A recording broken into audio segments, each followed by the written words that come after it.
peruntukan tak cukup, kaki tangan tak cukup, tapi kita pandang serius. Apabila kita cakap, kita pandang serius dengan kesihatan mental kanak-kanak. Apabila kita cakap, kita pandang serius dengan keselamatan digital kanak-kanak. Kita perlu prove that with peruntukan. Kita kena provekan bahawa kita memang serius untuk menangani masalah ini. Komitmen kewangan dan kapasiti MCMC dalam menjaga keselamatan internet adalah sangat rendah. Kerana sama ada dari segi kawalan online gaming ataupun pornografi di kalangan kanak-kanak serta penyebaran CSAT, iaitu Child Sexual Abuse Materials. Saya ingin menarik perhatian Dewan Yang Mulia ini bahawa jawatankuasa ini kita telah pun merujuk penyata kewangan MCMC dari tahun 2019 hingga 2023. Dan kita mendapati bahawa pendapatan MCMC adalah sekitar 1.2 bilion ringgit hingga 1.6 bilion ringgit. Walau bagaimanapun, bagi tujuan pemantauan termasuk mengenal pasti laman web yang mengandungi kandungan berbahaya yang boleh diakses oleh kanak-kanak, MCMC tidak memberikan peruntukan yang mencukupi. Kaki tangan satu department untuk pemantauan the whole website, bukan sahaja untuk kanak-kanak, hanya seramai 56 pegawai sahaja. Lebih-lebih lagi, MCMC menggunakan cara yang sangat manual, iaitu mereka menggunakan carian kata kunci keyword search untuk cek semua laman web. Ia bermaksud mereka tidak menggunakan sistem otomasi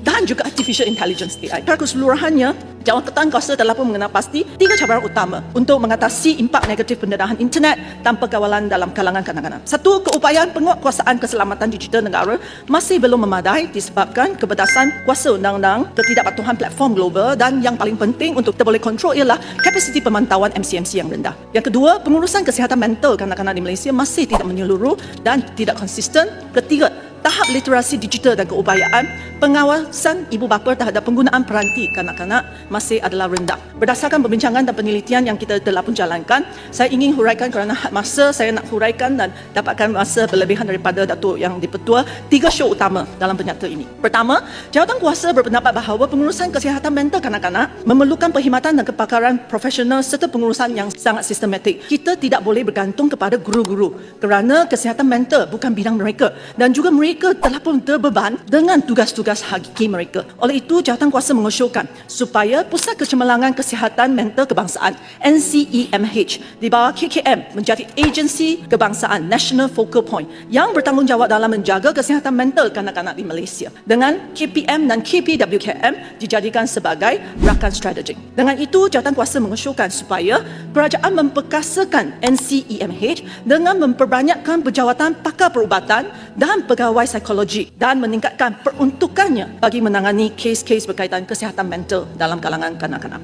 Antara fungsi dan peranan yang boleh diperkasakan oleh NCEMH adalah seperti yang berikut. Satu, bekerjasama dengan KPM untuk melakukan saringan kesihatan mental secara berkala dan sistematik di sekolah. Melatih kaunselor dan guru-guru yang berkaitan di sekolah untuk mengenal pasti kes-kes ketagihan digital, ketagihan seks, IGD, SAD serta cabaran-cabaran kesihatan mental yang perlu menjalani intervensi awal supaya mereka boleh dirujuk ke institusi KKM yang berkaitan. Bagi belajar yang dirujuk ke KKM, melibatkan perkhidmatan JKM apabila kita perlu. Keempat, menganalisis dan memantau trend kesihatan mental dalam kalangan kanak-kanak dan menyediakan pelaporan yang berkala. Kelima, menjalankan kempen kesedaran mengenai kesihatan mental secara sistematik di sekolah. Menurut kajian, norma budaya yang menekankan kepatuhan sosial dan mengelakkan konflik boleh menyumbangkan kepada peningkatan kebimbangan sosial dan menjejas kesihatan mental kanak-kanak. Oleh itu, show kedua jawatankuasa ialah supaya KPM untuk mengkaji semula kesesuaian bahan-bahan pendidikan karakter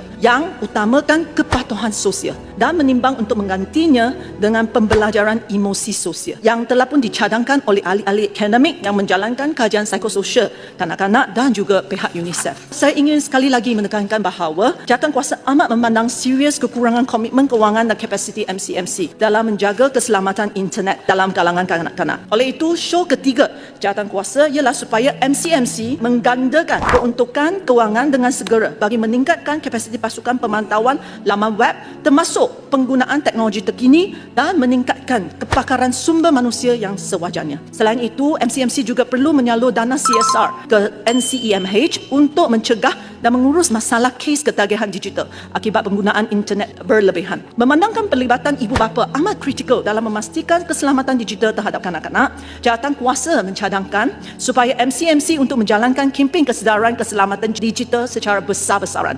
Khususnya kami ingin mencadangkan supaya MCMC bekerjasama dengan KPM untuk menjalankan program literasi digital yang berstruktur khusus untuk ibu bapa dan memastikan setiap sekolah melaksanakan sesi praktikal penetapan parental control yang mana ibu bapa dibimbing secara langsung untuk mengaktifkan kawalan keselamatan pada peranti anak masing-masing. Datuk Yang di-Pertua memandangkan sebanyak 68.1% kes rogo statutory adalah kes suka sama suka. Show ketiga jawatan kuasa ialah supaya KDN mengkaji untuk meminda Seksyen 375 dan 376 Kanun Keseksaan dan akta-akta yang berkaitan supaya kedua-dua pihak, lelaki ataupun perempuan, dipertanggungjawabkan secara saksama di bawah undang-undang. Secara keseluruhannya, jawatan kuasa berpendapat bahawa isu keselamatan digital dan juga kesihatan mental di dalam kalangan kanak-kanak perlu perhatian dan juga tindakan yang segera daripada kerajaan. Kita tidak boleh menggunakan alasan peruntukan tak cukup, kaki tangan tak cukup, tapi kita pandang serius. Apabila kita cakap, kita pandang serius dengan kesihatan mental kanak-kanak. Apabila kita cakap, kita pandang serius dengan keselamatan digital kanak-kanak. Kita perlu prove that with peruntukan. Kita kena provekan bahawa kita memang serius untuk menangani masalah ini supaya anak-anak kita boleh berkembang dengan sihat. Oleh itu, jawatan kuasa ingin menggesa Kementerian Kewangan untuk memberi peruntukan khas yang mencukupi untuk agensi-agensi yang berkaitan